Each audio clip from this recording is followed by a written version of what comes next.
तो दोस्तों तुम हमार वीडियो देखन ध्यान भूलिया, लाइक करिया, सब्सक्राइब करिया और बेल आइकन ले दबाया। है इतो भल भल वीडियो बनोने तुम लीजिए, इतो तो तुम कर ही सकना। फिर लाइक सब्सक्राइब और चैनल को सब्सक्राइब कर दिया। कम ये कम से कम 4 या 5 फुट के हैं, तो ऐसे झुक के जाना पड़ता है। ये है जब आदमी। तो राजमा की दाल है ना, जो पहाड़ों में आजकल जाड़ों में बिल्कुल फेवरेट होती है, सभी के घर में बिल्कुल नहीं देखा है। तो वहाँ के जो यूट्यूबर है ना भाई, तो उनकी मदद से मुझे काफ़ी कुछ वहाँ की लोकेशन, वहाँ के बाज़ार, वहाँ। तो दोस्तों एक बात मैं कहना चाहता हूँ, जो हमारे सौरभ जोशी हैं ब्लॉगर उत्तराखंड के, तो एक बार उनका जो एक तो दोस्तों आज का जो मॉर्निंग व्यू है ना, काफ़ी सुंदर लग रहा है, क्योंकि बारिश के बाद जैसे धरती एक छोटे मोटे काम में अभी से ही आदत डालोगे ना, तभी हाँ बड़े होके आपके काम आएगा बेटे। तो सबसे मुश्किल काम होता है पहाड़ों में पेड़ में चढ़ना। तो पेड़ से चढ़ के कोई चीज़ तोड़ना तो हमारा बहुत बहादुरी का काम है। तो हाँ शाम के समय में जो ऐसा सगड़ मिल जाए ना कोयले, चिंटू भी जाने नहीं दे रहे। चलो चलो। हेलो दोस्तों, गुड मॉर्निंग, प्रणाम, नमस्कार, कैसे हैं आप सभी लोग। मैं हूँ आशुतोष नेगी। आज की ब्लॉग की शुरुआत मैं कर रहा हूँ।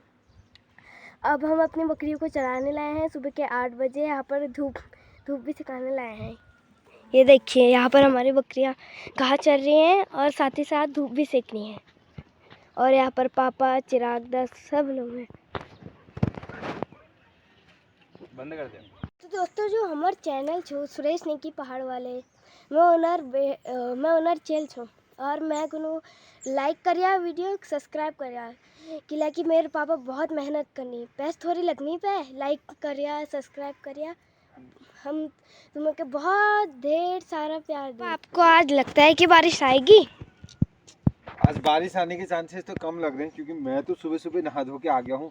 तो अभी टोपी पहनी थी मैंने, तो अभी जाड़ा हो रहा है। इधर हम इस साइड धूप सेकने आ रखे हैं। ऐसे छोटे बाल थे और छोटे कर दिए, क्योंकि पापा परसों भी गए थे नथों का बाल कटाने, लेकिन जाड़ों में लंबे रखने चाहिए बाल।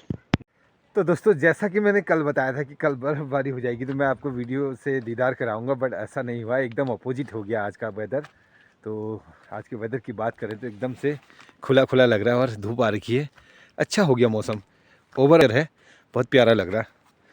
तो एकदम साफ सुबह सुबह लोग ना धूप सेकने के लिए आ गए, क्योंकि कल दिन भर में क्या था, सब लोग अंदर ही रह गए थे बिस्तर में। और तो मैं भी धूप सेकने के साथ अपने 3 बेजुबान दोस्तों को भी लेके आ रखा हूँ। ये लोग सुबह सुबह यहाँ पे घास चुग रहे हैं और उनका पेट भी भर जाएगा और धूप भी, क्योंकि कल दिन भर गौशाला में रह गए थे ना अंदर ही। सुबह सुबह जैसे बारिश के अगले दिन जब हम लोग बैठ जाया करते थे इकट्ठे, तो ऐसे तब तो हमारे पास ऐसे सोशल मीडिया कुछ था नहीं, टीवी भी हुआ करती थी बहुत कम लोगों के पास।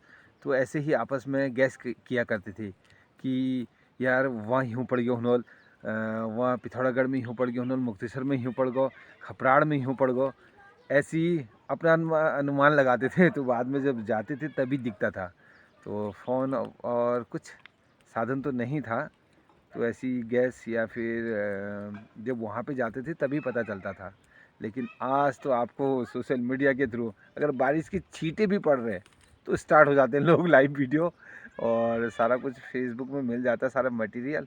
बाकी इंस्टा, फेसबुक, रील्स और यूट्यूब तो है ही। तो वो जो यूट्यूब है ना, मैं सोचता हूँ कि यूट्यूब के माध्यम से जो अच्छी वीडियो शेयर करते हैं, जो अपने आसपास के नेचर, भौगोलिक स्थिति, इस चीज़ को दिखाते हैं, तो काफ़ी कुछ जानकारी मिलती है। जैसे मैं ही हूँ, तो मैं यहाँ से, जैसे मैंने अभी तक पिथौरागढ़ साइड को बिल्कुल नहीं देखा है, तो वहाँ के जो यूट्यूबर हैं ना भाई, तो उनकी मदद से मुझे काफ़ी कुछ वहाँ की लोकेशन, वहाँ के बाज़ार, वहाँ के गांव के बारे में नॉलेज मिल गई है। तो कभी भी मैं जाऊँगा उस क्षेत्र में, तो मुझे तो जो ऑन द वे है वहाँ पे ज़्यादा दिक्कत नहीं आएगी, क्योंकि उन लोगों के मदद से तो सारा कुछ इसमें दिख जाता है, लोकेशन दिख जाती है। तो थैंक्स सभी का। तो जैसे हमारे हैं वेरीनाग से हैं पंथ जी, पीयूष पंथ जी, आपके ब्लॉग में देखता हूँ डेली। तो हिनू ब्लॉग्स, ऐसे पवन पहाड़ी, अदर जो अर्जुन खलपटिया है, उन लोगों के मैं ब्लॉग देखता हूँ और अच्छे लगते हैं। जो हमारी प्रियंका योगी तिवारी हैं, उनके वीडियोज़ भी, तो उनके माध्यम से वहाँ के बारे में जानने का मौका मिलता है। तो दोस्तों एक बात मैं कहना चाहता हूँ, जो हमारे सौरभ जोशी हैं ब्लॉगर उत्तराखंड के, तो एक बार उनका जो एक बयान था वो बहुत ज़्यादा मतलब वायरल हुआ था कि उत्तराखंड को लोग मेरे बारे में मेरे से जान रहे हैं उत्तराखंड, तो कहीं ना कहीं इस बात में सत्यता भी है। बिल्कुल मैं इस बात से सहमत हूँ, क्योंकि ना जो व्लॉगर हैं, जो लोकल के ब्लॉगर हैं, वास्तव में जो वहाँ की चीज़ों के बारे में है, जैसे वहाँ वाटरफॉल है, वहाँ पे होम स्टेज है, तो वहाँ पे जो लेक्स हैं, तो उन चीज़ों को जो वहाँ के ब्लॉगर हैं वही तो एक्सप्लोर कर रहे हैं।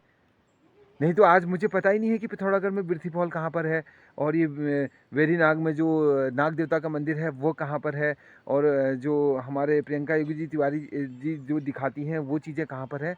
तो मुझे भी उन ब्लॉगरों के माध्यम से ये सब कुछ जानकारी मिल रही है।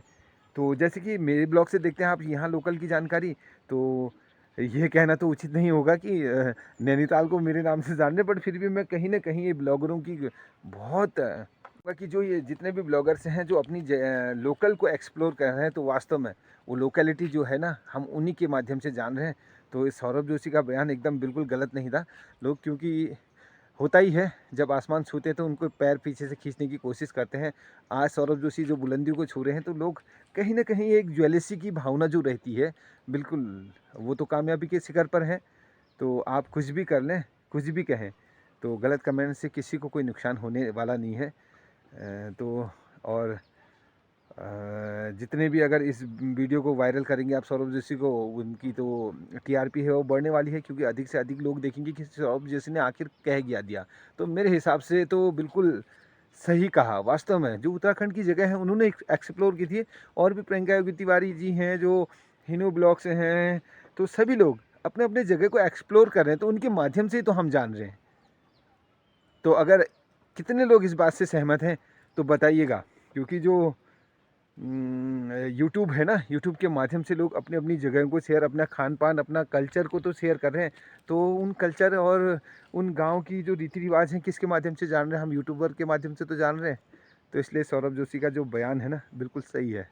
तो मैं तो सहमत हूँ इस बात से।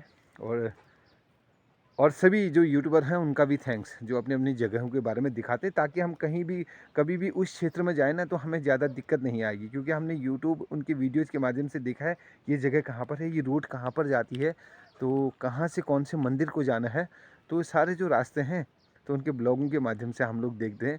थैंक्स सभी का, सारे जो उत्तराखंड के ब्लॉगर्स हैं उनका मैं तहे दिल से शुक्रिया करता हूँ, जो हमारे उत्तराखंड को एक्सप्लोर कर रहे हैं, उनकी जगहों को एक्सप्लोर कर रहे हैं, ताकि जो आने वाले टूरिस्ट हैं तो वो जो है ना भटके नहीं। ये आपका बहुत बड़ा एक सहयोग है। तो दोस्तों सुबह सुबह आज हमारे पहाड़ी रसोई में बन गई है राजमा की दाल, भात और आलू मूली का ठेचुआ, और साथ में गेहूं मड़वे की रोटी। और सुबह सुबह हम लोग अपना लंच और ब्रेकफास्ट एक साथ कर लेते हैं, तो उसके बाद निकलना है खेतों में। लाइक रोड रख दे में एक रोटी भी खाते हैं दाल के साथ, फिर दिन भर का आराम। तो राजमा की दाल है ना, जो पहाड़ों में आजकल जाड़ों में बिल्कुल फेवरेट होती है, सभी के घरों में बनती है। तो आंवले का अचार और आलू मूली का ठेचुआ, हाँ। तो इसमें एक कमी रह गई है धनिए की, जो कि हमारे यहाँ पे नहीं हो रहा है यार। अब क्या करें, फिलहाल हम ले लेते हैं राजमा चावल के मज़े। तो भाई अंश भी आ रहा आज पापा के साथ पेड़ छाटने के लिए, तो चलिए अंश को पुरानी बाखली के दीदार कराते हैं। वैसे मैंने इसकी नॉलेज दे रखी है अंश को। तो हमारा कौन सा वाला मकान है अंश, आपको पता है? कौन सा वाला घर था हमारा पुराना? तो यहाँ मेरा बचपन बीता है, बचपन यानी कि उम्र के 15 साल मैंने इस मकान में गुजार रखे। तो ये हमारा छोटा सा आशियाना, जो कि अब गौशाला बन चुका है, हालांकि इसको किसी ने तोड़फोड़ नहीं कर रखी है। ये हमारे 3 भाइयों के मकान थे, तो बीच वाला नहीं, ये वाला हमारा है। तो इसकी आप नक्काशी देख सकते हैं, ऐसे दरवाजे आप शायद ही देखने को मिलेंगे। तो घर जो होते थे ना, इस तरीके से बने होते थे। उनकी देहली जो होती थी ये केवल 4 फुट की है। तो ये देहली जो छोटी है ना, ये छोटे हैं, जैसे मेरे बराबर है। तब जब मैं छोटा था तब तो आराम से मतलब चला जाता था, जैसे आप भी चले जाओगे। हाँ। तो इतना हूँ, अगर मैं यहाँ पे खड़ा रह रहा हूँ तो ये मैं 6 फुट का हूँ, 6 फुट से थोड़ा कम। ये कम से कम 4 या 5 फुट के हैं, तो ऐसे झुक के जाना पड़ता है। ये है जब आदमी प्रवेश करता था ना, ऐसे जाता था ये। तो ऐसे जाने का मतलब होता है हम किसी मंदिर के अंदर प्रवेश कर रहे हैं। तो तब पुराने ज़माने में मकान के जो दरवाजे हैं छोटे बनाए जाते थे, जैसे कि आज हमारे बड़े बनाया घर गया। में। आदमी ऐसे चल रहा सीना तान के, तो वैसे ही भाव आ गए हैं मन में। तो जो पुराने बुजुर्गों की जो बनाई हुई चीजें हैं ना, रीति वो रिवाज बिल्कुल एकदम सत्य है। कहीं ना कहीं जो उनके रीति रिवाज है उनका कोई ना कोई लॉजिक होता है। मतलब होता है। जी जी जी। तो चलिए चलते हैं अपने खेतों की ओर। तो फिलहाल हम जाएंगे परसों वाले खेत में, वहाँ पे आधे पेड़ रह गए थे। तो तब तो मैं अकेला था, अंश आया नहीं था, और चाय देने के लिए आया था अंश। और आज अंश मेरे साथ हेल्प करने, यानी कि जो सूट है वो निकालेगा। आरी अंश चलाएगा आज ना अंश? हाँ। तो अपने पिताजी की हेल्प करनी चाहिए छोटे मोटे काम में। अभी से ही आदत डालोगे ना तभी हाँ बड़े होके आपके काम आएगा बेटे। तो मैं अपने मम्मी पापा की हेल्प किया करता था, आज मैं बड़ा हो गया तो मेरे काम आ रहा है। इसलिए छोटे छोटे कामों में अपने मम्मी पापा की मदद करनी चाहिए। तो मैं चाहूँगा सभी पेरेंट्स कि सभी अपने बच्चों को जो है ना वो छोटे छोटे कामों को करने की आदत डालें।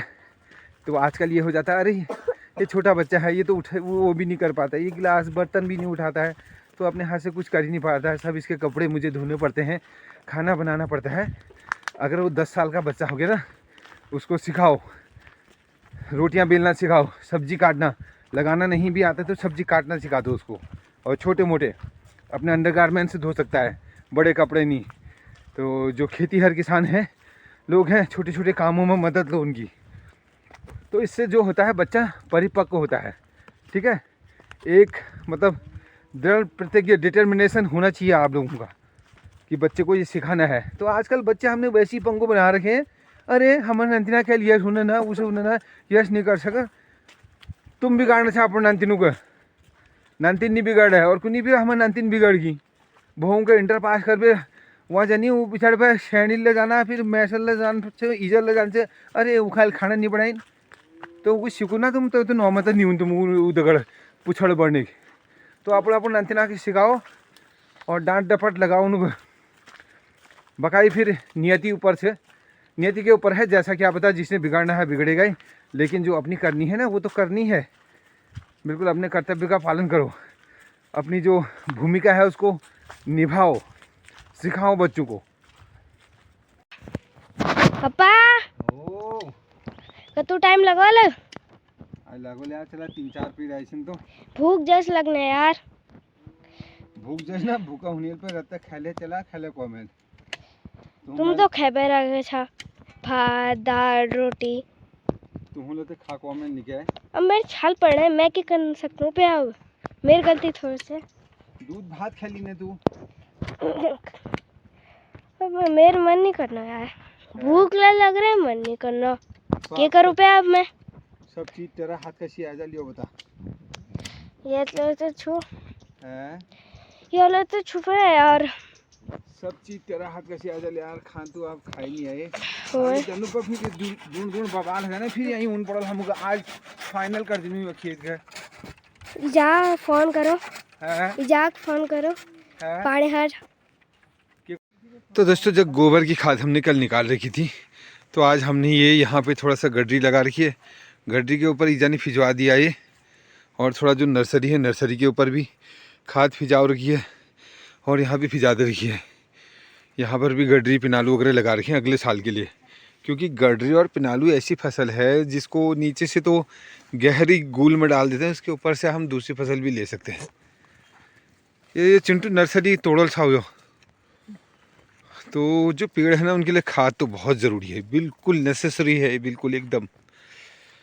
तो जैसे बच्चों के लिए पोषण की ज़रूरत होती है, ऐसे पेड़ों के लिए ये गोबर की खाद। तो ये जो पेड़ हैं पुलम के, खुमानी के, आड़ू के जितने भी हैं, तो हमारे तब इनकी ग्रोथ भी अच्छी होती है और मोटाई चौड़ाई सब बराबर होती है। अच्छी मात्रा में उन्नत किस्म की खाद चाहिए। ये मैं नीले डालनी रुकी। तो अभी दोस्तों शाम का बज रहा है 3, तो 3 बजे भी मौसम कहीं पे बादल लगे हुए हैं और आसमान बादलों के साथ जैसे अटकेलियाँ खेल रहा हो, तो कहीं धूप कहीं छाँव।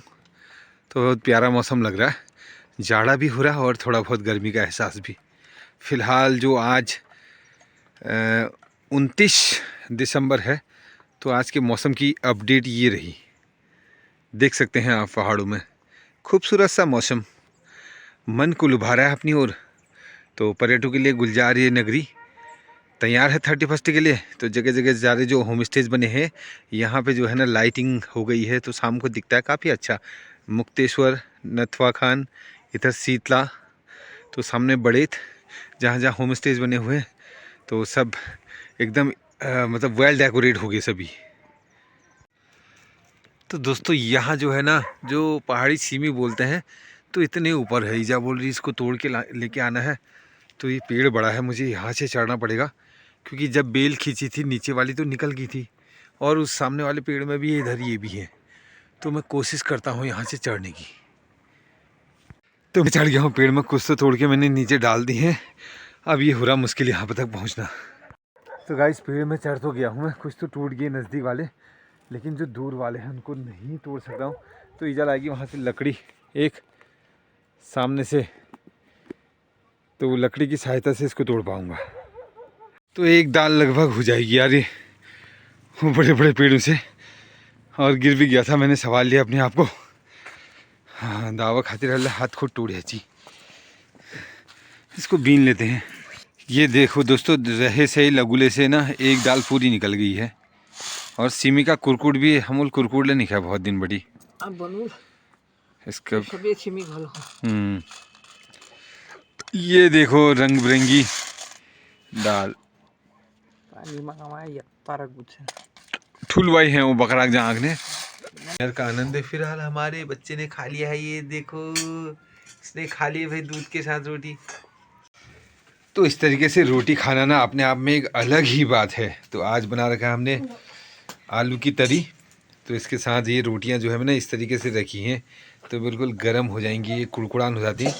इसका स्वाद ही कुछ और है, बहुत मज़ा आता है ऐसे खाने में, तो बिल्कुल कुड़कुड़ान हो जाती हैं।